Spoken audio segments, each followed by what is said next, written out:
आज हम जो समझेंगे टॉपिक उसका नाम है हडूप।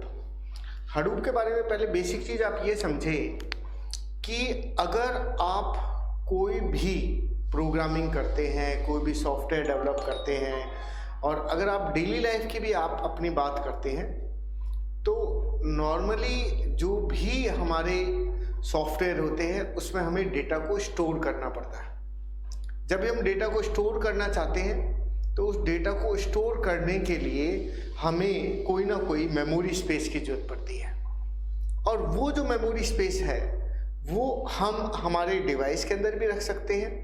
लेकिन दिक्कत ये आती है कि अगर आप उसको डिवाइस के अंदर रखते हैं तो हो सकता है कि वो फ्यूचर के अंदर उस डिवाइस में कुछ दिक्कत आ जाए या डिवाइस का डेटा डिलीट हो जाए।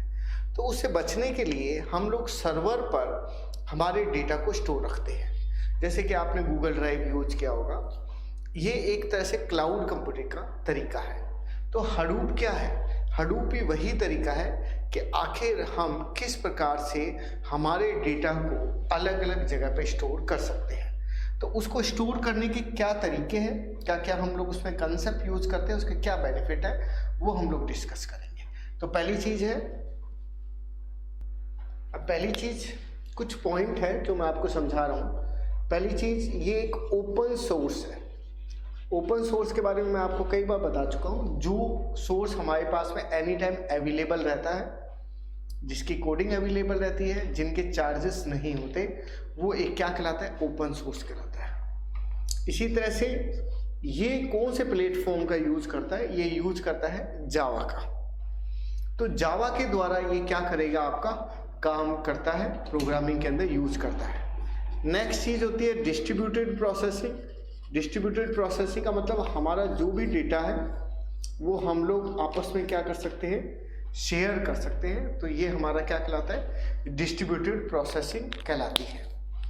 इसके अलावा अब हम जो अगला जो टॉपिक है, ये तो बेसिक मैंने आपको बताया, HDFS।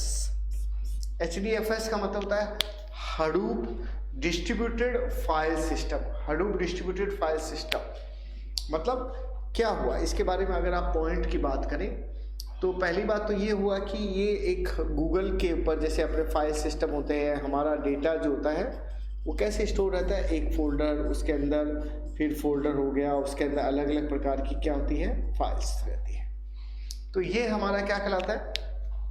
HDFS कहलाता है, हडूप डिस्ट्रीब्यूटेड फाइल सिस्टम। इसका फायदा क्या रहता है कि ये लो कॉस्ट पर कहीं पर भी रन किया जा सकता है। मतलब आप पर्टिकुलर किसी हार्डवेयर पे डिपेंड नहीं करेगा, आप इसको कहीं पर भी रन कर सकते हैं। एक चीज़ ये होती है कि ये पैरेलल काम करता है, क्योंकि आपको पता है कि आप जो भी डेटा है वो क्लाउड के ऊपर आप क्या कर रहे हैं? स्टोर कर रहे हैं। तो आपको डेटा अपलोड भी करना पड़ सकता है और डाउनलोड भी करना पड़ सकता है। तो ये काम आप पैरेलल जो है इसके अंदर कर सकते हैं। इसी तरह से आपका एक तरह से कोर्स तो मैंने आपको बता ही दिया। और ये क्या करता है? आपके डेटा को छोटे छोटे टुकड़ों में क्या कर देता है? डिवाइड कर देता है और डिवाइड करके फिर उसको क्या करता है? अलग अलग जगह पे क्या करवाता है? स्टोर करवाता है। तो पहली चीज़ आपने देखी कि एक फ्रेमवर्क है, जैसे कि मैंने आपको शुरू में बताया था, ओपन सोर्स है और क्या चीज़ है? फ्रेमवर्क। फ्रेमवर्क के बारे में बेसिक सी चीज़ ये समझ के रखें, जिसके अंदर इनबिल्ट क्लासेस होती हैं, मेथड होते हैं, ये सब चीज़ें होती हैं, उसको हम लोग क्या बोलते हैं? फ्रेमवर्क कहते हैं। और बाकी जो बेसिक से जो इसके बेनिफिट है कि एक तो ये रिलायबल होता है, कॉस्ट की बात मैंने आपको शुरू में बता ही दी है, हाईली रिलायबल रहता है, फॉल्ट टॉलरेंस इसमें होता है। फॉल्ट टॉलरेंस का मतलब कोई अगर दिक्कत आ रही है तो उसको ये हैंडल कर लेता है, उसकी प्रॉब्लम को क्या करवा लेता है? सॉल्व करवा लेता है।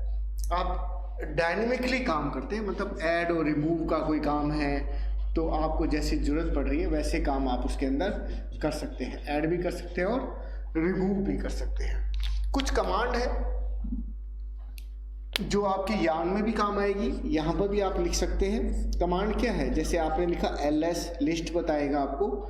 जैसे अगर आपको डायरेक्टरी बनानी mkdir या मतलब यूनिक्स की कमांड है, basic command, make directory, list command, इसी तरह से मान लो कैट कमांड, फाइल को देखने के लिए।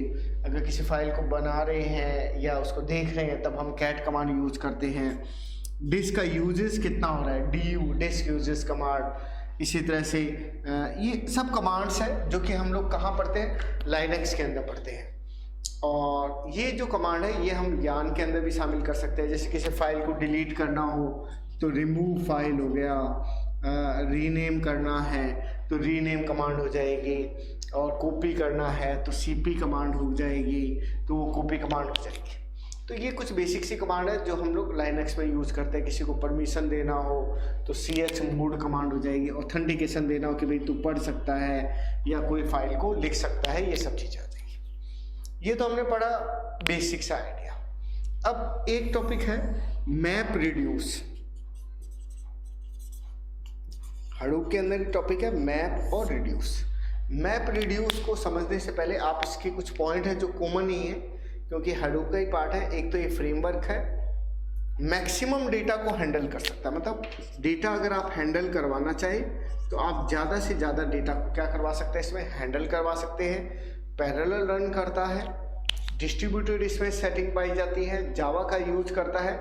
इसमें दो पार्ट होते हैं मेनली, मतलब एक तो होता है कि ये मैप करता है और एक जो होता है वो रिड्यूस करता है। मैपिंग का मतलब जैसा मैंने आपको पहले ही बताया था, छोटे छोटे पार्ट्स के अंदर डिवाइड करके उसको फाइल सिस्टम के रूप में अलग अलग कर देता है। तो वो तो आपका क्या हो गया, मैपिंग होगी। डेटा सेट बना लिया, टपल में डिवाइड कर दिया, और उसके बाद में जो नेक्स्ट जो प्रोसेस होता है उसमें हम लोग क्या करते हैं, उसके मैप को क्या करते हैं, रिड्यूस करते हैं। मतलब ये रिड्यूस का काम करता है, उसको मैपिंग का काम करता है। तो उसको कैसे अरेंज करना है, तो साइज को कम करना, एक तरह से पहले उसको अरेंज करना और फिर क्या करना, रिड्यूस करना। तो इसके हम स्टेजेस की अगर बात करें तो एक होता है मैप स्टेज। वही सेम बात, सबसे पहले आप मैपिंग करेंगे। जैसे मैंने आपको बताया कि आप फाइल बनाएंगे, डायरेक्टरी बनाएंगे, डिवाइड करेंगे, उसको लाइन बाय लाइन काम करेंगे। मतलब उसको लाइन बाय लाइन फंक्शन में डिवाइड करेंगे या फंक्शन में पास करेंगे, या कुल मिला के आप क्या करते हैं, मैपिंग करते हैं। मतलब आपका डेटा जो होता है वो तैयार होता है, उसका आप क्या करते हैं, मैनेजमेंट करते हैं, इनपुट आउटपुट का काम कर रहे हैं। और नेक्स्ट जो स्टेज होगी वो कहलाएगी रिड्यूस स्टेज। रिड्यूस स्टेज अभी 2 मिनट पहले ही मैंने आपको बताई थी। रिड्यूस स्टेज कि जो भी हमारी फाइल है उसको हम क्या करते हैं, कंबाइन कर देते हैं, छोटा कर देते हैं, और छोटा करके उसका एक नया आउटपुट हम लोग क्या कर लेते हैं, तैयार कर लेते हैं। अब ये मैंने आपको HDFS बताया ही था। अब बात करते हैं इसके आर्किटेक्चर की। आर्किटेक्चर की बात करने से पहले इसको अपने मिटा देते हैं पहले। अब अगर हम डिस्कस करें तो अगर मैं HDFS का आर्किटेक्चर की बात करता हूँ या यार्न की बात करता हूँ, तो हमारे जितने भी हम लोग बात करें तो सबसे पहले हमें नेम नोड की बात करनी है। नेम नोड का मतलब ये होता है कि हमारी कितनी फाइलें हैं, उसमें कितने हार्डवेयर हैं, कितने सॉफ्टवेयर हैं, उन सब का एक ग्रुप बनाया जाता है। एक तरह से हार्डवेयर और सॉफ्टवेयर दोनों का एक तरह से क्या हो गया, कॉम्बिनेशन। फाइल का नाम देना हो गया और उसमें कौन कौन से हार्डवेयर हम लोग यूज कर रहे हैं। और मास्टर सर्वर होता है, मास्टर सर्वर सारी इन्फॉर्मेशन को रखता है और क्लाइंट को उस इन्फॉर्मेशन देने का काम करता है। नेक्स्ट जो चीज़ है वो डेटा नोड। डेटा नोड का मतलब जो आपकी सूचनाएं हैं, जैसे कि मैंने आपको बताई थी मास्टर सर्वर की तरह, तो उन सभी सूचनाओं को ये क्या करेगा, मैनेज करने का काम करेगा, भाई कौन सी सूचना कहाँ रखनी है। और थर्ड वन जो होता है वो होता है ब्लॉक। ब्लॉक का मतलब होता है जो भी हमारा डेटा है उन डेटा को हम एक कम स्पेस के अंदर उसको रखते हैं, एक जगह पे ब्लॉक बना के रखते हैं ताकि इजीली हम उसको रीड और राइट कर सकें। अब फीचर्स की अगर बात करें, यार्न के क्या क्या फीचर्स हो सकते हैं, तो आप सबसे पहली बात कहेंगे वो बोलेंगे स्केलेबिलिटी। स्केलेबिलिटी शब्द का क्या होता है, स्केलेबिलिटी का मतलब जैसे आपको जरूरत पड़ रही है उस तरह से आप उसको क्या कर सकते हैं, इस रिसोर्स को मैनेज कर सकते हैं और बढ़ा सकते हैं। स्केलेबिलिटी का मतलब होता है जो भी आपको रिसोर्स लग रहा है उसको आप क्या करेंगे, मैनेज करेंगे, इंक्रीज कर सकते हैं, कोई भी नया रिसोर्स जोड़ा जा सकता है। नेक्स्ट जो चीज़ होती है वो होती है कंपैटिबिलिटी। कंपैटिबिलिटी का मतलब होता है कि उसको हमें देखना पड़ता है कि वो इजीली हमारे काम में आ रहा है, सपोर्ट कर रहा है, नहीं कर रहा है, तभी वो कंपैटिबिलिटी होगी। तो इसमें तो रिसोर्स को हम लोग बढ़ा सकते हैं, इसका मतलब इंक्रीज हम लोग कर रहे हैं। और कंपैटिबिलिटी का मतलब क्या है कि वो सपोर्ट कर रहा है कि नहीं कर रहा है। तब उसको हम क्या बोलते हैं, कंपैटिबिलिटी कहते हैं। क्या कहते हैं इसको हम, कंपैटिबिलिटी। और एक जो थर्ड चीज होती है वो होती है मल्टी टेंडेंसी। मल्टी टेंडेंसी का मतलब होता है कई काम एक साथ यूज करना, कई इंजन हो गया, कई वर्क हो गया, वो एक साथ में करना, ये इसमें मल्टी टेंडेंसी कहलाएगी। तो स्केलेबिलिटी, कोई भी रिसोर्स है, प्रिंटर है, स्कैनर है या कोई हार्डवेयर है या सॉफ्टवेयर, उसको बढ़ाया जा सकता है, ये यान का फीचर हो गया। क्योंकि हडूप है उसके अंदर हमें जरूरत भी पड़ सकती है कोई भी नया फोल्डर या कोई भी नई चीज़ जोड़नी हो। कंपैटिबिलिटी वो सपोर्ट करना चाहिए, कहीं पे भी किसी भी डिवाइस को सपोर्ट करना चाहिए। और मल्टी टेंडेंसी का मतलब मल्टीपल इंजन्स होते हैं, अलग अलग टास्क को कंप्लीट करना। भाई PDF भी हो सकती है, JPG फाइल भी हो सकती है। तो यान के 3 फीचर्स हो गए, स्केलेबिलिटी भी होती है, कंपैटिबिलिटी भी होती है, और उसमें क्या पाई जाती है, मल्टी टेंडेंसी भी पाई जाती है। अब एक तरह से देखा जाए तो हम लोग रिसोर्स को भी मैनेज कर रहे हैं। तो इसका अगर हम ढंग से लिखना चाहें तो हम ऐसे कह सकते हैं कि हमें जो हमारे रिसोर्स है उनको मैनेज भी करना है। रिसोर्स से मैंने आपको बता दिया, फाइल्स फोल्डर भी हो सकते हैं, हमारे हार्डवेयर भी हो सकते हैं, और शेड्यूलिंग भी करनी पड़ सकती है। शेड्यूलिंग का मतलब कौन सी एप्लीकेशन कब खुलेगी, तो ये काम भी हम उसके अंदर कर सकते हैं। शेड्यूलिंग के बाद में होता है एप्लीकेशन मैनेजर। एप्लीकेशन मैनेजर का मतलब अभी देखते हैं कि कौन सी एप्लीकेशन कैसे काम कर रही है, ये एप्लीकेशन मैनेजमेंट का काम हो गया। तो आपने क्या देखा, आपने देखा कि अगर हम लोग बात करते हैं आर्किटेक्चर की तो स्केलेबिलिटी होती है। स्केलेबिलिटी का मीनिंग ये हुआ कि हम जैसे ज़रूरत पड़े उस हिसाब से हम लोग हमारे रिसोर्स को मैनेज कर सकते हैं, रिसोर्स को बढ़ा सकते हैं कि भाई ये रिसोर्स की हमें ज़रूरत है, इस रिसोर्स की ज़रूरत नहीं है। कंपैटिबिलिटी भी होती है कि हमें देखना पड़ता है कि हमारा सॉफ्टवेयर उस चीज़ को सपोर्ट करेगा नहीं करेगा। मल्टी टेंडेंसी भी होती है, कई इंजन वर्क करते हैं अलग अलग प्रकार की फाइलों के लिए अलग अलग तरह से। अब इसमें काम क्या क्या होता है यान के अंदर, रिसोर्स को मैनेज करना पड़ता है, जैसे मैंने अभी आपको बताया था। तो रिसोर्स को मैनेज करते वक्त आपको शेड्यूलिंग लगानी पड़ती है, भाई इतने बजे ये एप्लीकेशन ओपन होगी। एप्लीकेशन मैनेजर उस चीज़ को क्या करता है, कंट्रोल करता है। जैसे इतने बजे ऑटोमेटिकली मेल चला जाएगा, मैसेज चला जाएगा, ये फाइल ऑटोमेटिक नहीं होता कि हमारे पास जो भी हमारी फाइल होती है ऑटोमेटिकली उसका बैकअप ले लिया जाता है। वो क्या है, वो एक रिसोर्स मैनेजमेंट है। तो आपको कहना नहीं पड़ता कि मेरी फाइलों को ऑटोमेटिकली स्टोर कर लेता है। नोड मैनेजर का मतलब होता है कि वर्क फ्लो कंट्रोल होता है कि डायरेक्शन क्या है, कौन कौन से टास्क है जिसको हमें स्टोर करवाना है, रिसोर्स को मैनेज करवाना है।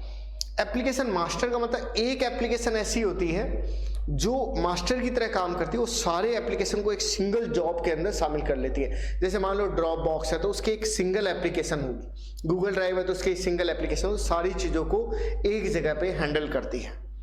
और कंटेनर का मतलब उसमें कोई ना कोई हार्डवेयर या सॉफ्टवेयर की जरूरत पड़ती है। तो ये यान का क्या है, ये सारे के सारे फीचर्स हो गए और ये उसके क्या हो गए, आपके स्टेप्स हो गए। तो ये कंप्लीट आपका हडूप और यान हो।